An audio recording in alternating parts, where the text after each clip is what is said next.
que vous avez publié en 2024 et que vous venez de présenter à Beit al-Hakma, vous vous définissez comme un acteur engagé plutôt que militant, un acteur engagé pour la justice sociale.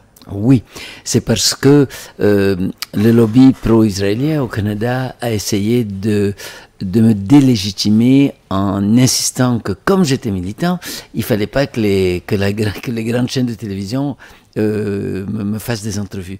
Et donc j'ai dit non, moi je suis engagé pour la justice sociale avant tout.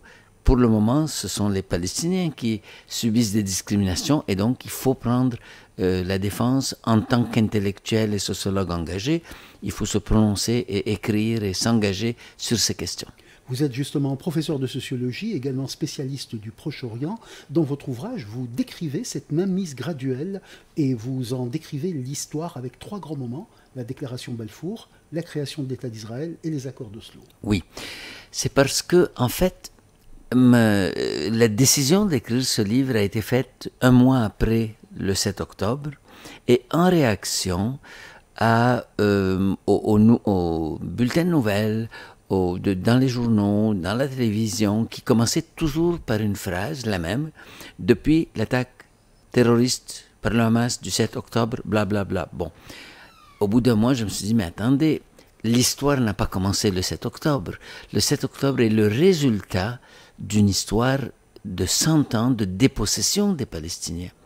Et j'ai voulu le démontrer. Pourquoi? Parce que le débat autour du 7 octobre est devenu tellement cacophonique.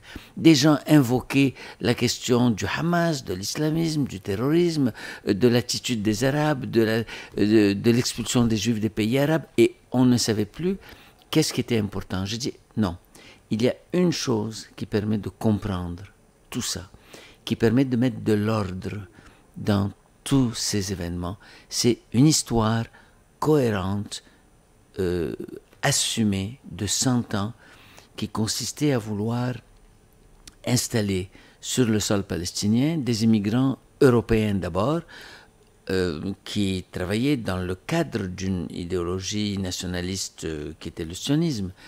Mais pour les Palestiniens, ça leur était égal que ceux qui venaient étaient sionistes, chrétiens ou athées. Pour eux, c'était des immigrants européens qui venaient prendre leur terre et les chasser. Alors, pour démontrer ça, je me suis dit, je ne veux pas aborder toute l'histoire de la Palestine, je veux aborder juste ce point.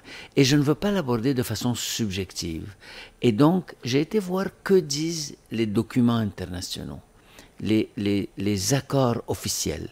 Et j'ai trouvé qu'il y avait ces trois étapes découlaient de trois documents internationaux. Bien sûr, la déclaration Balfour que vous venez de mentionner, mais surtout le mandat britannique donné sur la Palestine, parce que le mandat donnait un cadre légal à la prise de contrôle du territoire.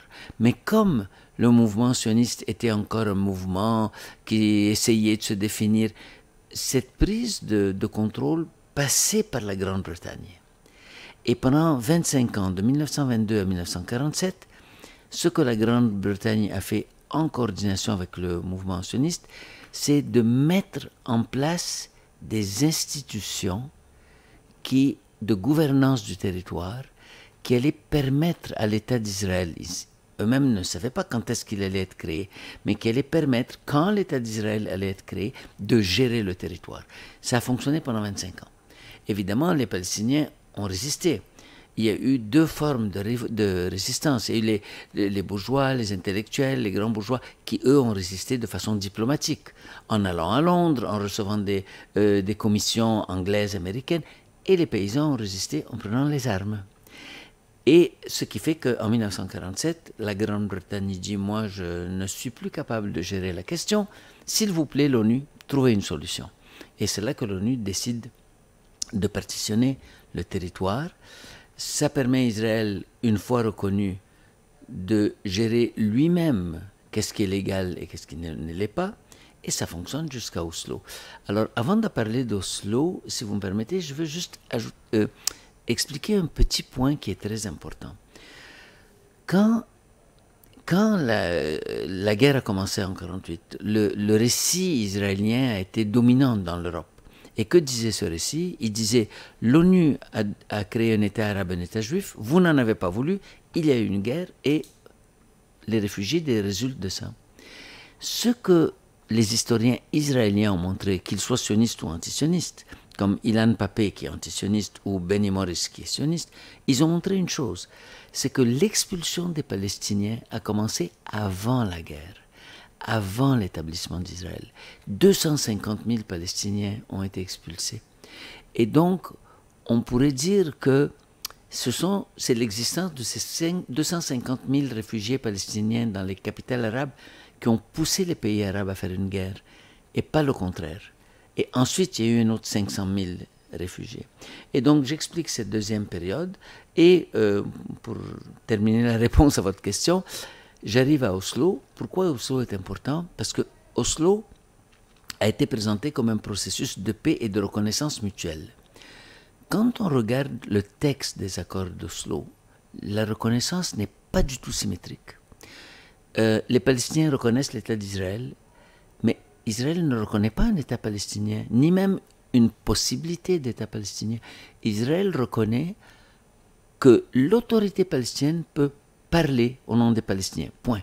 Sans dire avec quelle prérogative, sur quel territoire, tout ça reste à négocier. 32 ans plus tard, le problème n'est pas résolu.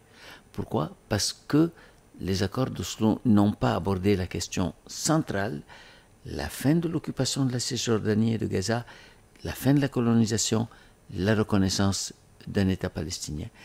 Et c'est pour ça qu'on est aujourd'hui là où on en est. Nous sommes en compagnie de Rached Antonius. Nous parlons de son ouvrage « La conquête de la Palestine, une guerre de 100 ans », un livre qui a été présenté hier à Beit el-Hakma, un livre qui, selon vous, est également une manière d'interroger le récit dominant et puis en même temps débusquer ce qui ne va pas dans le narratif des grands médias. 5 points sont dégagés et ces 5 points, nous allons essayer de les aborder rapidement. D'abord, l'opposition au projet sioniste signifie-t-elle antisémitisme? C'est une notion qui revient souvent dans les discours. Oui, bien sûr, cette notion brouille les cartes et rend le débat un peu compliqué et faux. Il est important de réaliser que quand on s'oppose au projet de colonisation, on ne s'oppose pas aux Juifs, on s'oppose à un projet colonial. Et ce qui permet maintenant de démontrer cette distinction que vous soulignez, c'est qu'il y a de plus en plus de Juifs qui s'expriment contre l'occupation de la Palestine, de plus en plus de Juifs qui prennent acte et qui prennent une position d'appui aux luttes palestiniennes. Et de nombreux livres sont sortis récemment pour démontrer que, historiquement, la grande majorité des Juifs ont toujours été opposés au sionisme, soit sur des bases citoyennes, en disant c'est injuste, ou sur des bases religieuses, en disant non, l'éthique du judaïsme, les valeurs du judaïsme sont contraires au projet politique du sionisme. Deuxième grande question dans cet ouvrage, la place de la violence dans le conflit, que vous interrogez également. Oui, c'est parce qu'on se rend compte que bien sûr le conflit est très violent et qu'on met de l'avant la violence des Palestiniens et on montre Israël comme la victime. Or, dans la réalité historique, c'est le contraire. C'est-à-dire, Israël a été... Le projet israélien de déposséder les Palestiniens s'est fait dans la violence, mais pas uniquement. Il s'est fait aussi avec un appareillage légal que j'ai essayé de montrer dans le livre, qui est consigné dans le mandat britannique de 1922, dans le plan de partition et dans Oslo. Et donc, la résistance des Palestiniens, quelquefois, s'exprime par la violence, bien sûr, mais quelquefois, cette violence n'est pas toujours justifiée. Il faut dire, par exemple, que le 7 octobre, l'acte mis de l'avant par le Hamas est un acte de résistance, c'est clair. Mais à l'intérieur de cet acte de résistance qui est légitime, il y a eu des actes qui ne sont pas légitimes et qui sont des crimes de guerre. Et comme le dit l'analyste palestinienne Mouin Rabbani, qui est pour moi une source très importante, et c'est un peu une boussole morale, il dit « Le rapport de force n'est pas en notre faveur. La seule chose qui est en notre faveur, c'est que nous luttons pour la justice. Et donc, nous devons être impeccable du point de vue de la moralité du conflit, de notre résistance. Et quand il y a des crimes qui ont été commis au nom de la résistance, il faut dire que ce sont des crimes, mais qu'ils s'inscrivent, donc des erreurs, mais qui s'inscrivent dans un processus de légitime défense qui, lui, est juste. Autre chose que vous interrogez, le fait que plusieurs plans de paix ont échoué. Pourquoi, selon vous? Eh bien, parce que, vous savez, il faut se rappeler la carte. Cisjordanie et Gaza, c'est 22% de la Palestine.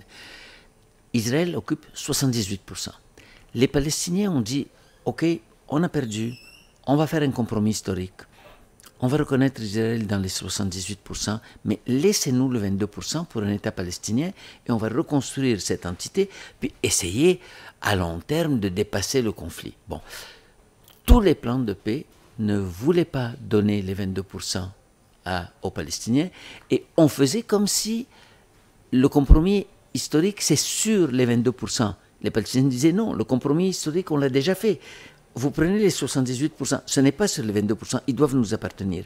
Et aucun plan de paix sérieux présenté par Israël n'est allé dans ce sens. Le seul, c'est celui présenté par les Arabes en 1982, les États arabes, à l'unanimité, qui ont dit on est prêt à reconnaître Israël, mais à condition qu'il y ait un État palestinien sur l'ensemble des territoires occupés.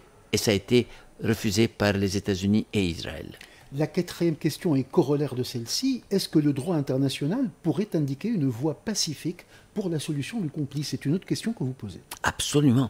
Écoutez, le droit international aujourd'hui, il est bafoué. Les États occidentaux ont montré qu'ils ne le respectent pas.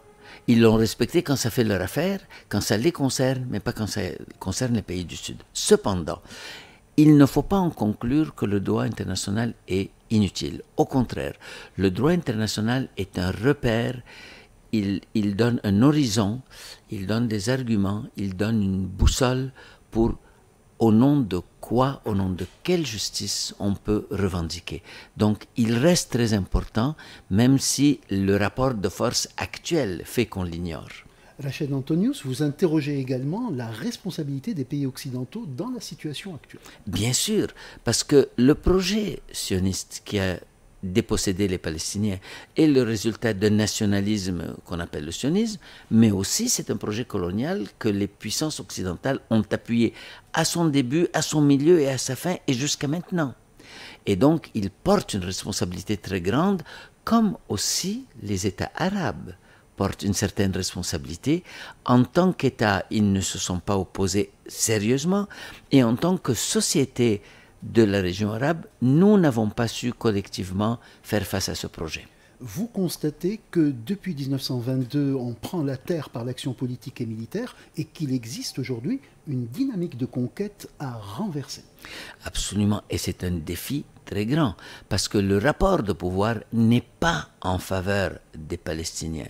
Et donc, à court terme, je pense qu'il faut être réaliste et réaliser que ça pourrait aller pire avant que ça aille mieux.